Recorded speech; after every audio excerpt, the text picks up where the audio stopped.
Ito mga boss, meron tayong rust dito sa wheel natin. Ayan, susubukan natin tong Mars rust remover. Ayan, tingnan natin kung effective siya. Ayan. Tapos, hahayaan natin siya ng mga 5 minutes. Ayan. Ayan o.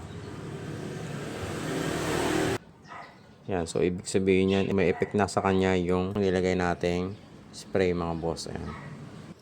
I-brush natin siya, no? Ayan yung tama.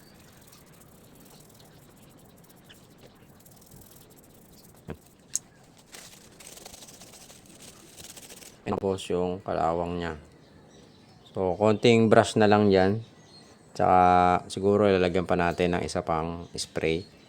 Tingnan natin kung mauubos talaga yung ano niya, kalawang niya. Ayan.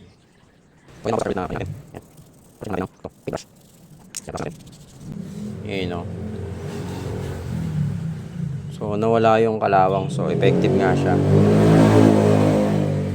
So, effective nga siya mga boss. Legit siya. Ayan, nakakatanggal talaga siya ng kalawang. Ilalagay na lang natin yung link dyan sa yellow basket.